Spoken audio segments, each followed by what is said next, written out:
Came across this on Twitter. I want to watch this really quick. But apparently Kimberlé Crenshaw, I'm not sure when this was made, but from what this says is that Kimberlé Crenshaw, one of the founders of critical race theory, put together this animated video to illustrate the tenets of CRT.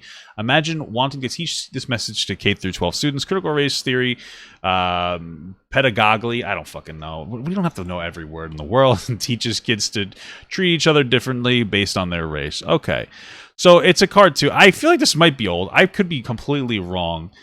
Here's my thing. I don't mind critical race theory too much. It's an interesting it's interesting for adults to talk about and consider, because adults have the ability to, you know, they possess critical thinking skills. I think that critical race theory is a bit too complicated to teach children. I think it can very easily go down the wrong direction of blaming white kids for everything, but then also teaching black kids that they can never succeed, which would kill confidence of all of our children. I don't think that it's for kids. I don't think that it's a good idea for kids to be learning critical race theory. And so let's watch this. Let's watch this little animated cartoon. Let's see. Wealth disparities. I have to move my face. Can I do this? That's better. You'd think that this would slow them down, holding big canisters of money, though.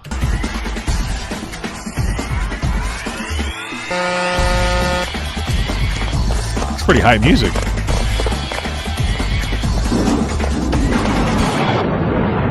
The racist rain. Discrimination, okay. The fucking rain is discriminating against them. Holy shit. There's a lot of rocks. Poor schooling. Yeah, I think that's true.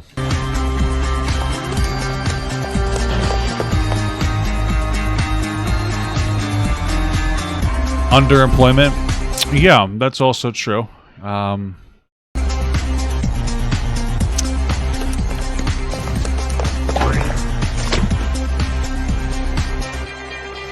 Standardized test. Now we're getting a little. Listen, here's the thing. I feel like we're still caught in the awareness stage when it comes to awareness for like issues in any marginalized community, or specifically in the black community.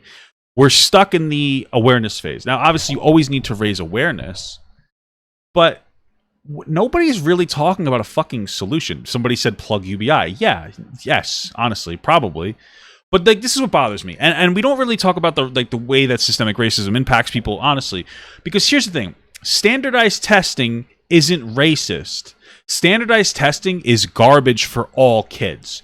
Standardized testing forces kids to learn how to take tests instead of learn how to learn. They're not actually absorbing information, they're memorizing it to take a test. And this is one of the biggest problems.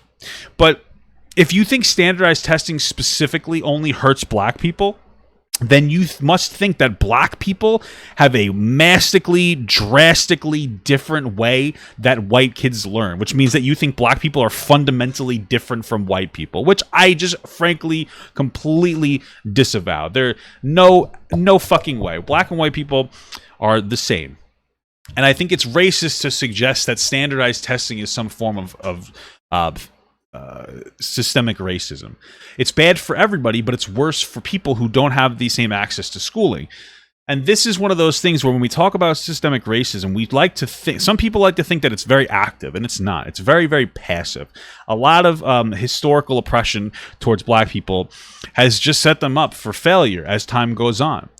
And one of those ways is a lack of good schooling in different areas. That's really what it comes down to, especially poorer areas.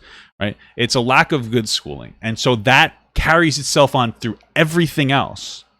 And so we need to better schooling. But one of the things is nobody really talks about, like, well, what are some of these areas? What does good schooling mean? Well, good schooling means you need to focus on paying teachers better, because a lot of teachers get underpaid. They care less about their jobs. We also need to focus on getting more, pushing people towards more trade schools so that they can get gainful employment and not necessarily push them to the direction of college. You also need to get kids into computer classes to learn computers. You also need to get kids into preschool, but you also need to reduce the economic stressful factors on black parents, because when you have to work too many jobs, it gets difficult to put people into schools. In incredibly poor areas, honestly, where, and this is one of the things we never talk about, where our current welfare system, which is very conditional, that is also a form of systemic oppression. There's a direct correlation between the expansion of welfare into the black community and the single motherhood rate in black communities. And that single motherhood rate, the lack of a father, causes a lot of these kids to look for a family. And that's one of the reasons a lot of these times, couple that with lack of opportunity and lack of finances, that's what pushes kids into gangs. Community and family, because you got people. We don't talk about gangs the right way. We talk about gangs as there's these horrible people, and it's kind of not true. A lot of times in a lot of poorer communities, gangs will walk around and they'll help people in their community. They'll just give money out to people. And when you're a kid, especially without a father, you'll go, "Wow, I want to be that guy," which makes total sense. And then you end up getting that like ingrained into your brain. And so there's so many problems, and a lot of these things, like we talk about how standardized testing, like, oh, if we get rid of that, it's not going to solve the issues in the black community. What you need to do is we need to shift what our welfare system is off of these conditions, right? I said conditional welfare system. And you have to think about this. There's over 100 different types of welfare, and some of these conditions are you have to be poor to get welfare, right? Which makes sense because you don't want to give everybody money, right? Well, I kind of disagree, but the problem is that when you say, hey, you need to be poor or we won't give you money, especially in areas that don't have a lot of economic opportunity, people are going to be like, I have to stay poor because if I lose my welfare, I lose my ability to live. And that's something that's like very important to understand. And so it really comes down to expanding opportunity in general, not necessarily pushing people towards college, giving people the financial means to just succeed in general, getting kids into preschool, reducing economic stressors for parents, no longer incentivizing single motherhood, which welfare does do. You get more money if you're a single parent. And you do that, in my opinion, and you redistribute wealth and you get rid of the conditional welfare system by implementing universal basic income, $1,000 a month to everybody. Now, that's a whole story for a different day. You might have a different idea of how to do it, and that's totally fine. But we're not talking about it. We're really not talking about it. And it's really unfortunate. And, you know, there is a particular culture in a lot of poor communities in general, that advocates people to run for their, like, it's not even in poor communities, actually. You know, I feel like it's in every community.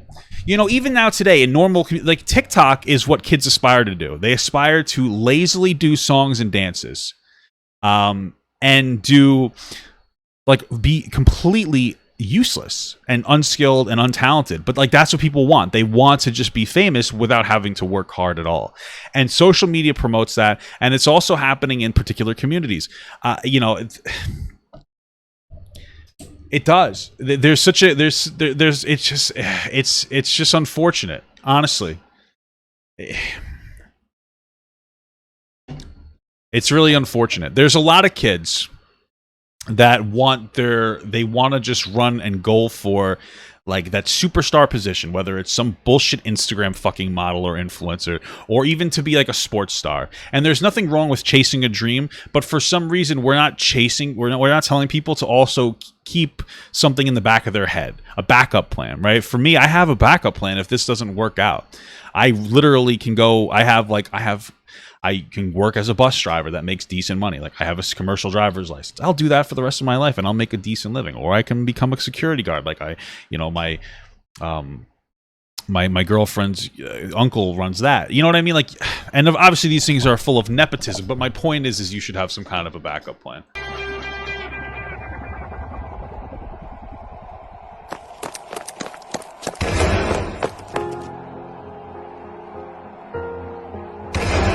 What are these, ground pounds or whatever from fucking Mario? What the fuck? School-to-prison pipeline. Again, that's another thing. They just say school-to-prison pipeline. Well, what does that mean? Well, that means that there are no economic opportunities in poor areas and they have poor schooling. So they go through school and then they end up coming out and they end up being encouraged to associate with gangs, and then they don't have good opportunities. So when you just do a blanket school-to-prison pipeline, you're trying to say like, oh, there's some kind of system of oppression put in that's still active today. There's really not. It's that like all of these factors that come from historical systemic oppression and systemic racism, they've been created by that. And it really boils down to like a lot of it is schooling and economic opportunity. That's really the two biggest ones. And when you this person who made this cartoon, Thwomps, that's what they're called, has reinforced the same thing over there. Hey, they need better schooling in poor areas. But they're just saying that in different ways to try to make it seem like the problem is, and it's really bad. It's as bad as they're saying, but they're mislabeling the problem so we can't have the honest conversation about it.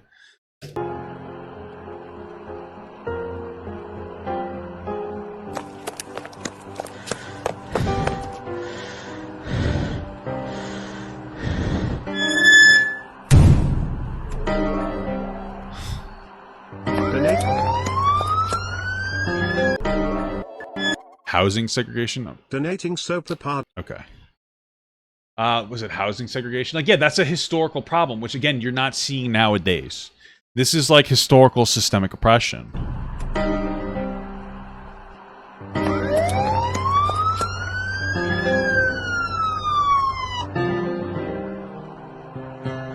Sure, racial profile. Okay. And again, like that would be a more recent example of systemic oppression, like, what is that, 10, 20 years ago, especially in New York, where they would like find black people and they would specifically profile them. But again, these aren't active systems that exist anymore. And I just feel like we're not talking about it in the right way, because when we don't talk about it in the right way, it's still just as bad. We're not able to make like honest solutions about these things.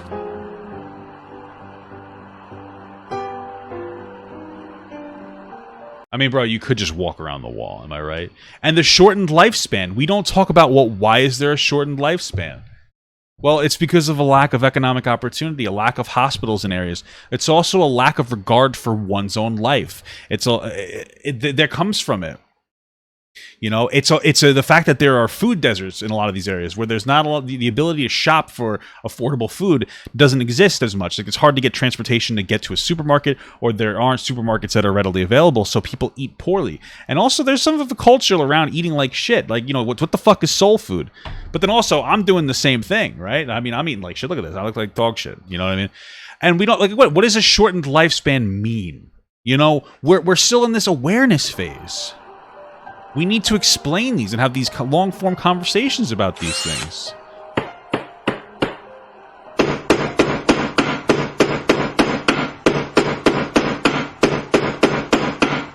And so nepotism.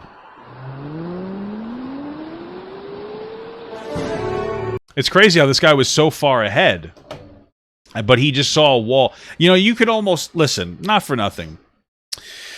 I feel like this wall is an analogy here. Like, this person can go around the wall, but they're almost to an extent oppressing themselves because society's telling black people that they're so oppressed that they can't climb over it.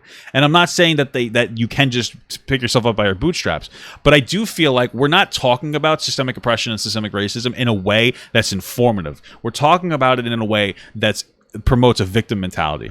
If we were talking about oppression in a way where it's like, hey, you need to acknowledge this so we can overcome it, then that would be much better for the mentality of people in America, or black people in America. But what we're doing is we seem to be promoting it in a way where it's like, you literally just cannot succeed if you're black. And so that's the problem. We go beyond acknowledgement towards victimization, and like we create this idea that black people cannot succeed. Like, you guys don't understand how mentally damaging it is for people when you tell them you can't succeed over and over again. When everybody in your life constantly, like, think about your own life. Imagine your own parents said you're a failure, you're never going to be anything better than you. It's not easy to overcome that mentality when everybody's telling you that you can't. It's hard to do when everybody says you can't. And I feel like this is like one of those examples. It really is.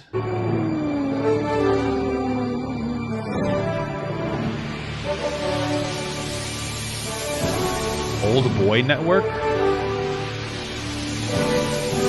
Oh, even the woman's oppressed. Well, thank God we got that in there.